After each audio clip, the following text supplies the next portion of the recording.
Taking decisions, inhuman decisions, to come and treat people like that. They know that among us there are children, there are women, we have families here. They're gonna throw us in the street. Whether we are in the street, they throw us back in the street. We feel very bad. We feel like we are in safe hands. Welcome back. And now it is in Cape Town. The Home Affairs, the police and the courts are working hand in hand to evict everyone who has occupied any government place, either illegally or anyhow they've occupied it.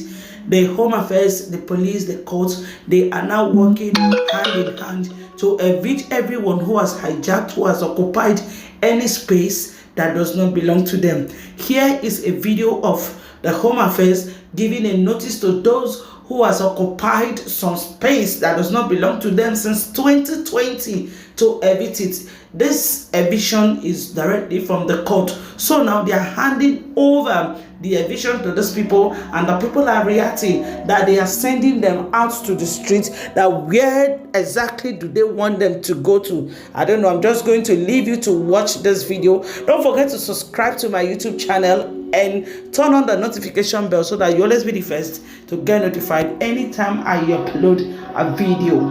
Bye for now. We have now gone through the process of carefully drafting these eviction papers, which we have with us today. And that they are just taking decisions, inhuman decisions, to come and treat people like that.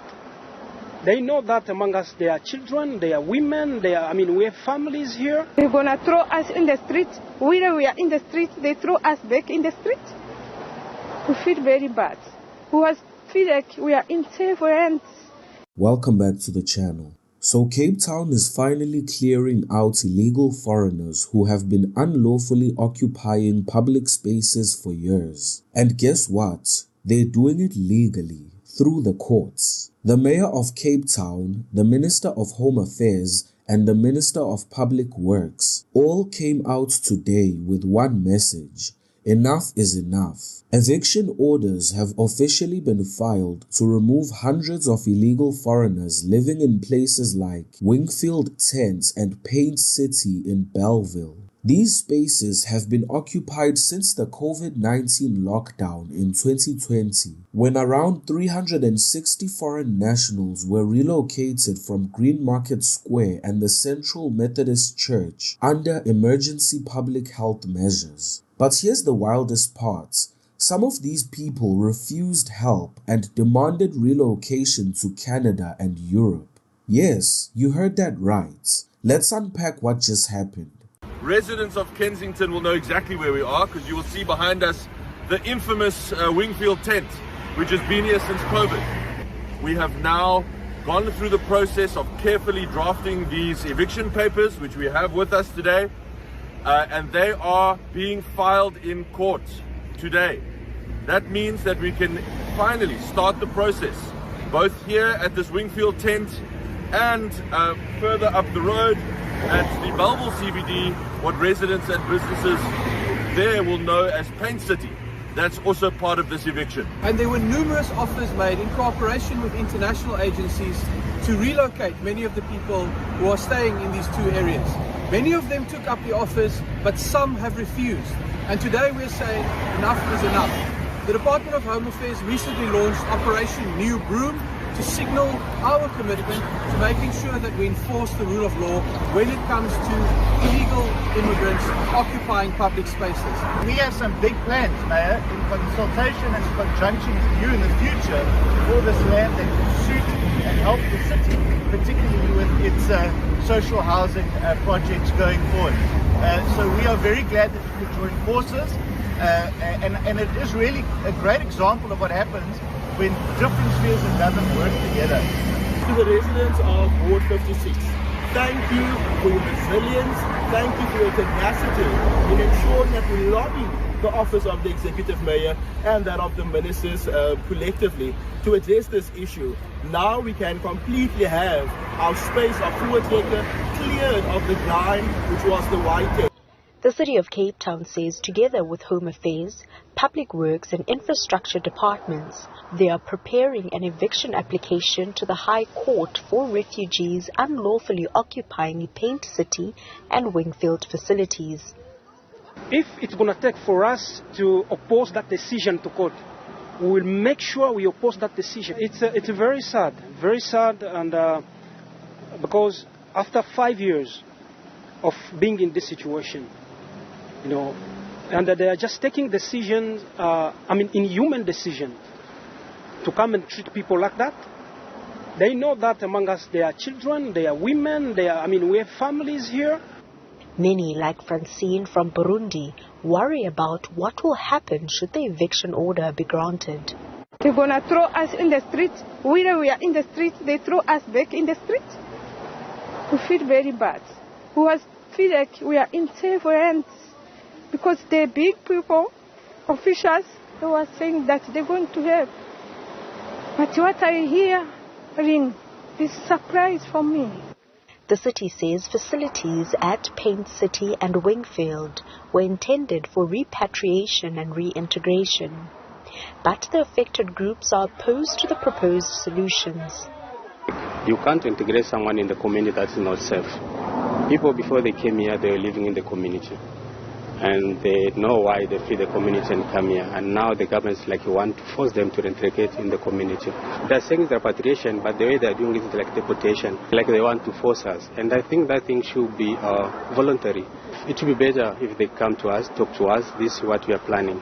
That would be better. And when they go to court, I don't think there's anyone who presents us the court to judge themselves. They take the decision.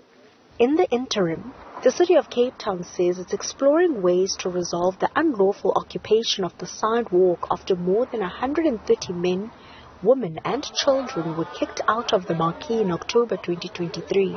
According to Mayor Jordan Hill Lewis, these foreigners have been staying at these sites since COVID. They were offered reintegration and even voluntary repatriation, but they refused everything.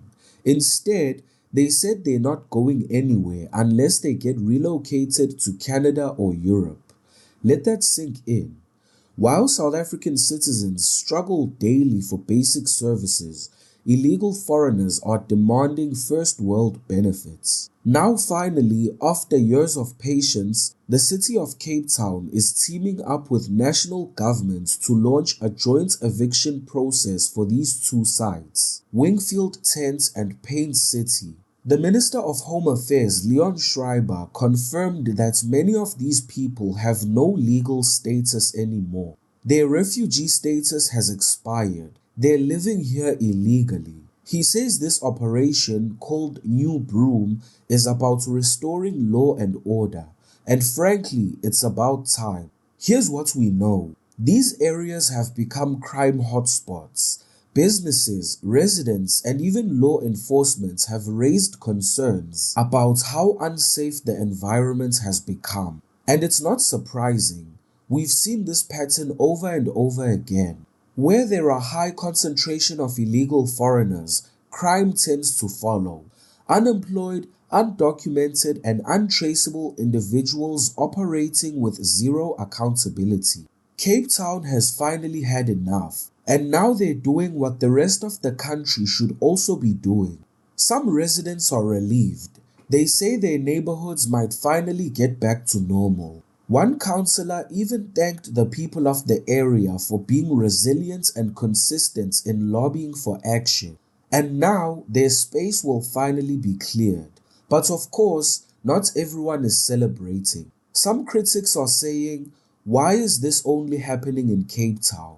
Are these areas predominantly white? Why isn't the Minister of Home Affairs showing the same energy in Gauteng or KZN? These are valid questions, but here's the thing. The DA runs Cape Town, and whether you love or hate them, they're actually doing something about illegal occupation of public spaces. Meanwhile, in Johannesburg, it would be a miracle to get that kind of cooperation. Let's be honest. Payaza Lesufi and Tata Morero are not lifting a finger to deal with illegal immigration. Now here's another thing people are watching.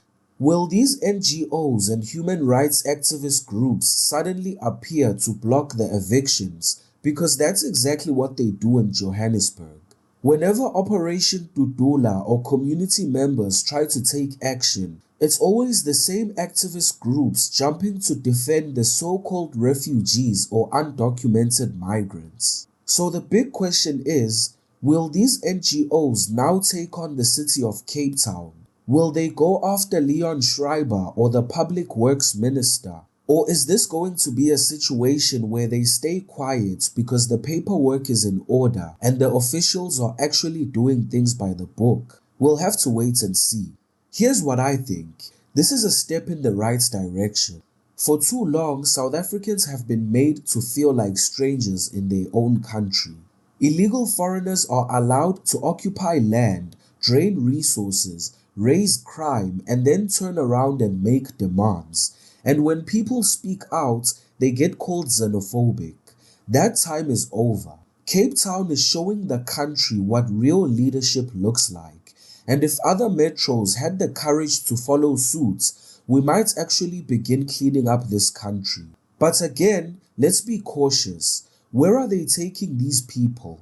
Are they being deported or just being moved to another community? Because that's not a solution either. That's just relocating the problem. We want accountability, we want enforcement, and most importantly, we want our country back. Watch the video on your left to see South Africans kicking out Zimbabweans from their community.